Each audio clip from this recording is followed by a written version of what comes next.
La imprenta Gutenberg lo cambió todo. Bueno, esto está pasando otra vez. Y quizás con un grado de profundidad todavía mayor.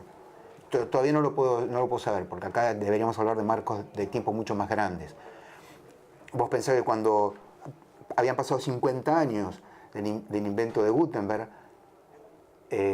mirabas para atrás y se habían impreso 9 millones de volúmenes, eran más que todos los libros jamás producidos por la humanidad. Pero había gente que la resistía todavía porque el libro no estaba bien visto. Era o para los intelectuales, para la nobleza, para el clero, te hacía pensar, mejor no pensar mucho. Y de golpe el libro se hizo menester, porque era necesario tener alfabetizado por lo menos a las personas, como mínimo. Así que no, la verdad que eso ya trasciende los ¿Y ahora por qué te parece que este momento de la tecnología es equivalente al de Gutenberg?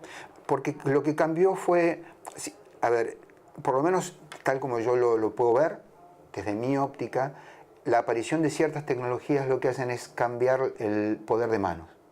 ¿Okay? Cuando dejamos de ser cazadores-recolectores, el brujo dejó de tener poder, empezó a tener más poder el tipo que era capaz de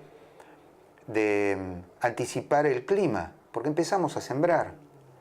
Y empezó a tener más poder el tipo que podía escribir. Cuando apareció la escritura era una manera de poder. Vos pensás que hubo emperadores que no sabían leer. Vivíamos en un mundo de analfabetos.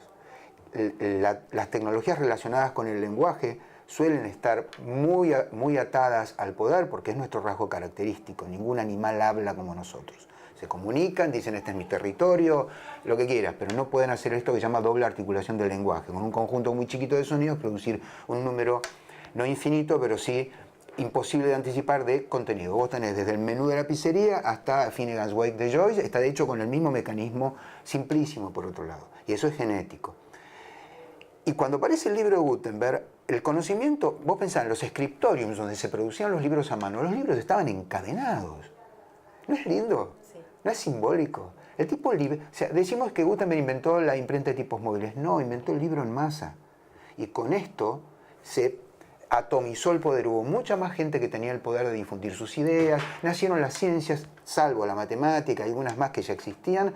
Las ciencias tales como las conocemos nacen ahí porque empieza a poder difundirse la información sin fiscalización. ¿Qué está pasando con Internet hoy? De nuevo lo mismo. Se quejan de las fake news, son un problema, hablemos de las fake news, hay mecanismos para desactivarlas, son un desafío, lo que quieras. Pero lo cierto es que hoy, eso que se enunció con tanta pompa en diciembre de 1948, la Declaración Universal de los Derechos Humanos, se puede hacer. El primer derecho que se menciona en la declaración es la libertad de expresión. Bueno, ahora vos te podés expresar, podés hacerlo. Digo, no, ya dejó de haber... Existen los medios como para poder hacerlo. Exacto. Digo, esto es lo que pasó con Gutenberg, se creó, y después puedes decir, mirá, esta novela es una porquería, pero ese mecanismo cambió todo, porque ya no hubo manera de fiscalizarlo. Digo, no hubo dique posible, como no lo hay hoy.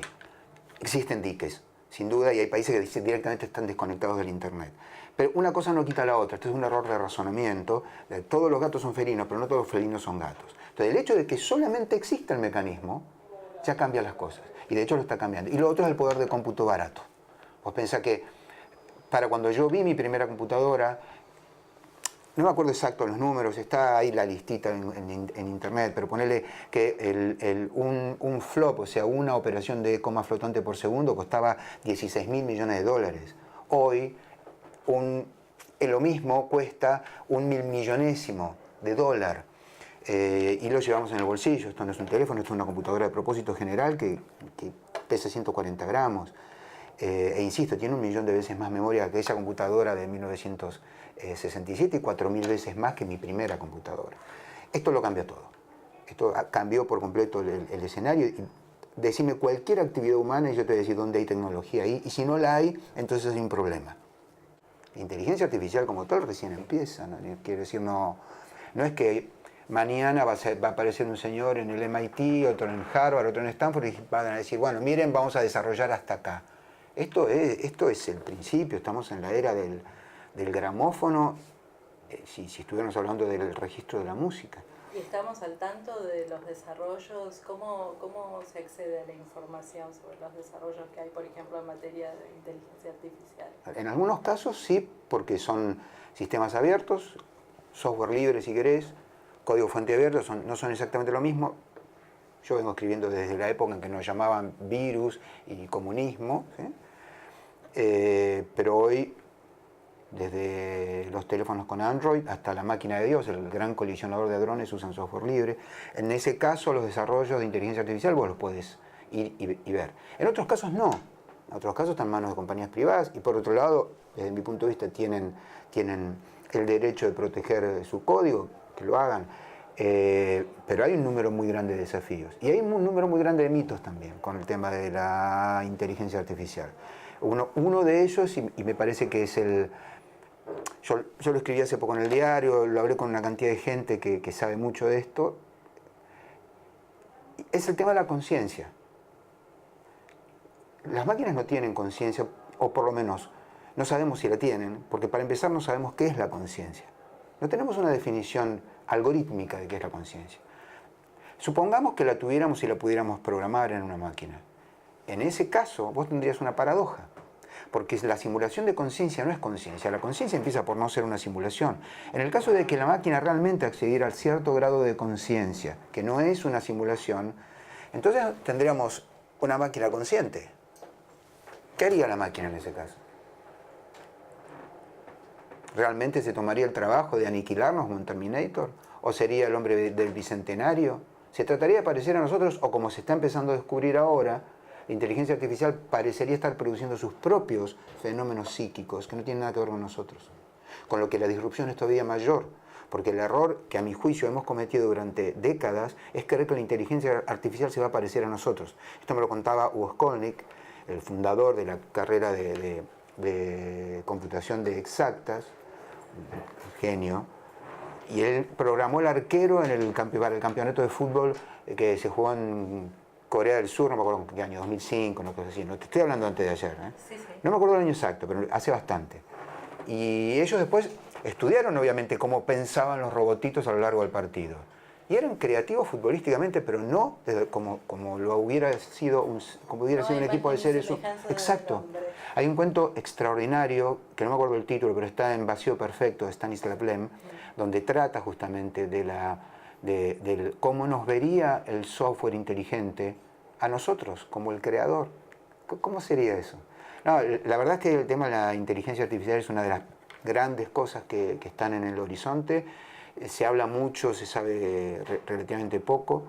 El diario publicó hace un mes un feature enorme de 2 páginas sobre si van o no a quedarse con nuestros trabajos. ¿Son nuestros empleos o hay que empezar a pensar en tareas? Esto lo dice un tipo también, ahora no me acuerdo los nombres, mi memoria es malísima.